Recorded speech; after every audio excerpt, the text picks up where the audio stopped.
Edgy Ororon will electrify your enemies, and today I'm gonna tell you how to build him best. My name is Juice, and let's get into it. So, which artifacts does this polite young edgelord desire? None other than 4-piece Cinder City. He's able to provide massive buffs to your team via this set, upgrading the max potential of electrocharge-based comp substantially. He gains a bit of extra energy from the 2-piece too, which is nice. There's no need to choose any other set, as this will benefit his main teams the most. Obsidian Codex will be his best bet for personal damage, since it's a crud ton of free crit rate. But note that Cinder City will be a better build on the whole for him, because your entire team does more damage as a result of you building him like that. Either way, it's up to you as to whether you prefer personal damage or team support with this guy. 4-piece Thundersuver can work well in Ororon too. The 2-piece isn't what we're interested in, instead we want to look at the 4-piece. Enemies will always be affected by Electro and Electrocharge teams, and most of the time in Overvape teams, so the full effect will be highly consistent on him. However, because Codex is better and exists in the same domain as his other best in slot, Cinder City, this is really only a placeholder until you can acquire a good Notlon 4 set.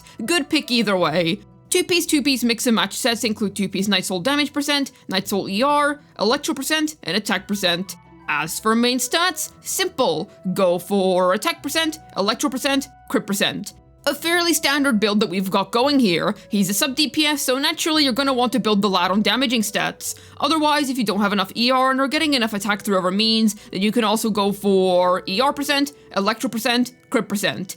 Even if this ends up causing your Ororon to do less damage, you want to make sure that you reliably have this guy's burst up. It's better to run this over running an attack percent sans than not being able to burst at all. But to be honest, his ER requirements aren't that high in a lot of his teams, so you will generally be fine. Even so, make sure that you're hitting these ER breakpoints based on the teams that you're playing him in. His requirements will naturally be higher in Chaska teams considering that he will act as a solo Electro there. Remember, even if Codex ranks the highest in terms of damage, think about what you actually want for your teams. Cinder City will always be more effective for your teammates. Ororon may be a nice fella, but he's been promoted to Ancient Hero tier, so we're gonna have to get him geared up properly. What'll his best weapon picks be?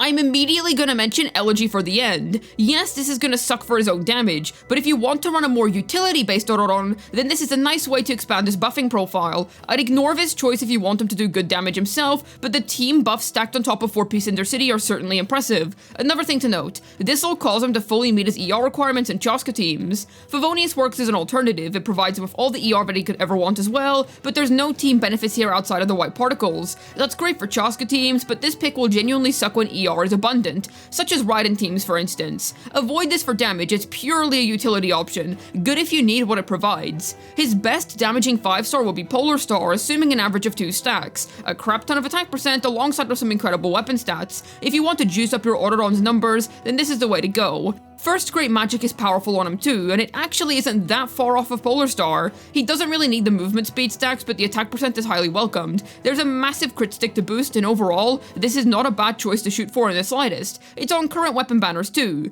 Aqua Simulacra is highly strong for him as well, once again thanks to the simple stat sticks which are really good. The 20% damage dealt increase in this passive is crazy for him too. Really good choice, it's barely behind First Great Magic. Skyward Harp is also surprisingly high up the damaging totem pole, only being roughly 7% worse than Polar Star. Good stuff, happy days if you got this on the standard banner.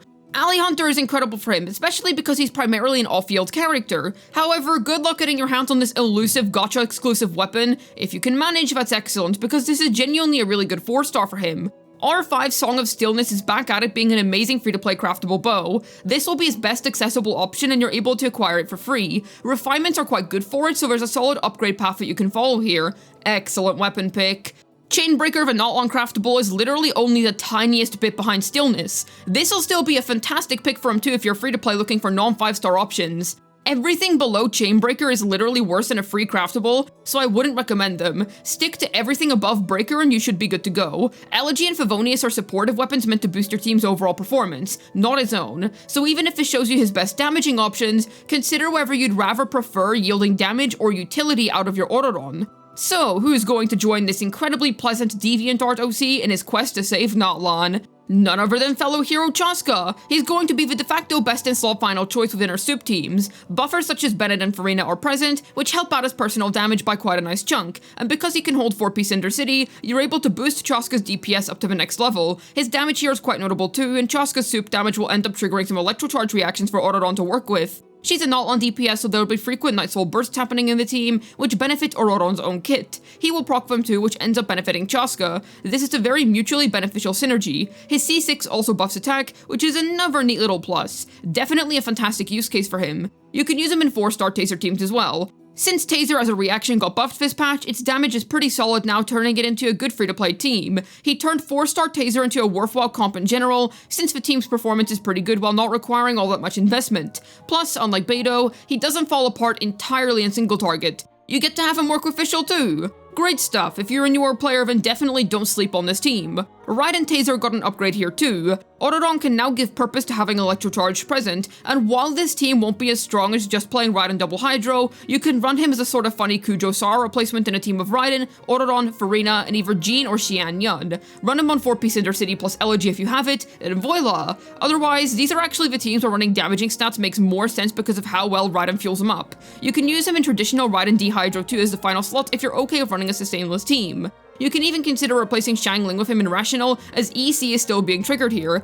but to be honest, I'm not sure why I'd want to do that. The team works fine though. Chloriander Taser has become more competitive with his introduction into the game too, and while I personally prefer the Raiden variant of this team as I feel like she lends herself better to Taser, and I think Chlorand is better teams, it's nice that the Chloroxian has obtained another neat new option. Hydro driver teams featuring team heads such as Kokomi, Nuvolette, Ayato, or Barbara can work too. Yes guys, Nuvolette got another buff. I'm so glad. He sucked before after all. Anyways, yes, these are also good teams for him. Once again, they allow for Fischl to be paired with him effectively. Or if you're running Kokomi or Barbara as your team driver, you could even forgo using Kazuha as your final slot and use Farina instead. After all, Ororon and Cinder City can make up for the loss in buffs. Overvape teams can work with Ororon too. You get all the usual goodies when it comes to why you would use that type of team in the first place, and it boosts your team-wide damage since he fits into the scenario super well. Wherever there's Electrocharged, Ororon shall also be there. Generally, any team core where EC is considered effective will be able to use him. That includes old Taser teams and new cores alike. Yet how does this lovely scene lad work? Well, his normal attacks will deal 3 simple physical strikes. Nothing much to add here. Ororon's skill is much more interesting. He'll throw out an Electro Orb which will bounce around between enemies dealing electro damage. After it bounces on 3 enemies, it'll disappear. A nice bit of extra damage from him. As for his burst, he'll summon an Electro Oculus. No, not like the Inazuma Oculi, that's just what it's called. It'll taunt nearby enemies continuously throughout its duration, and it will continuously rotate around dealing electro damage to enemies. Neat. As for Ascension passives, simple. His A1 does quite a lot, so strap in. It gives him 40 Night Soul points when teammates do a Night Soul burst, which as of now will be procced consistently in Chaska teams.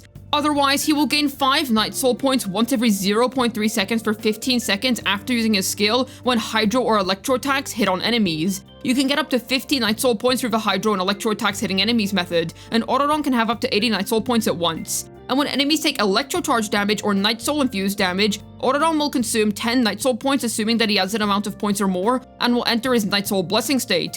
This will trigger the Hypersense effect, which will have electro damage attack a maximum of 4 nearby enemies. This can be procced once every 1.8 seconds. Woo, good job for getting through all of that. Ororon's Night Soul Blessing state lasts for 6 seconds at a time. As for his A4, after he throws his skill orb, Ororon gains an effect for 15 seconds. When this effect is up, whenever one of your teammates does a normal attack, charge attack, or plunge attack, that unit will restore 3 energy, and if Ororon is off field, he himself will restore 3 energy. This can proc once every 1 second and can proc up to 3 times before it stops. Good A4 reduces his ER needs. As for Ororon's talent priority, simple. Let's see 0, go for this. His burst is the main damaging meat of his kit at C0, so make sure to level it up well. Even if you're playing an ER-based Ororon with Elegy or Fav, I wouldn't sleep on his damage potential entirely. It's definitely a nice contributor. His skill is more so used for generating energy and being used to proc his Ascension passives, so I wouldn't prioritize leveling it up too much. You could honestly justify leaving it at level 6. Even so, it's still a neat extra bit of damage, so you might as well level it some more, not to mention how it immediately becomes better than the burst once you got C1+. I'd personally go for the talent spread of 189 if you're willing to farm resources for him, but if you just want to quickly get him going, then 168 will be perfectly Abyss ready too. If you're gonna crown any of his abilities, I would actually crown his skill because of how quickly it becomes better than his burst once you get some Constellations. If you have C1+, go for this instead. His ricocheting ball outdamages his burst at this stage because his burst scalings aren't all that high to begin with. At this stage, I would try to level the abilities equally now, with a final result of 199. 188 is fine too if you don't have the resources to go further, and this will be his best in slot talent priority from C1 to 6. Ororon needs to buy groceries for his grandma, so let's fund him through Constellations. This C1 increases his damage output, both by giving his skill 2 more bounces and by causing enemies hit by a skill to take 50% more damage from his A1. Great C1. This provides him with a crap ton of damage bonus percent, so this will be nice for those columns if Arena isn't available. Even then, it's a pretty nice buff indeed.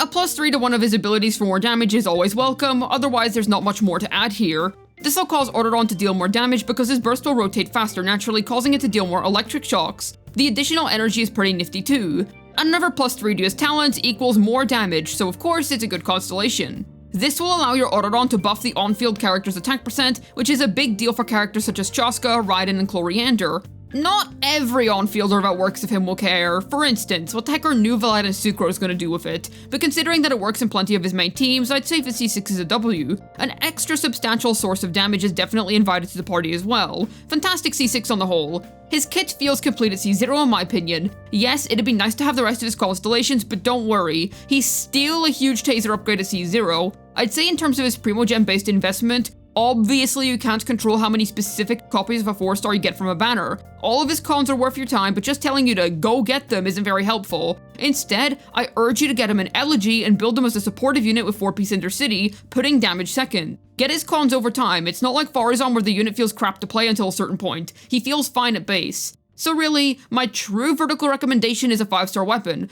Polar Star for damage, Elegy for support leaning. I wouldn't risk this weapon banner since Astral Vulture is equal to a gacha exclusive R5 4-star weapon on him, which is kind of stinky. Hoyo cooked with this unit. They did it again, saving an unused reaction by giving it the love it deserves. Ororon is very good, and he's the second good 4-star Nautilus unit in a row. If you benched the thought of EC teams a long time ago, then time to think about picking them back up again, because this guy single-handedly made it worth playing. Alongside the buffs to EC, of course. Really hoping Hoyo keeps up this trend of fixing bad reactions that really needed the help. Definitely let me know what you think about this guy down below in the comments. Hopefully this video was able to train your Ororon to be ready as one of Nautilus 6 heroes. This has been Juice, signing out, and bro probably has the most killer Animal Crossing save file, we all know it.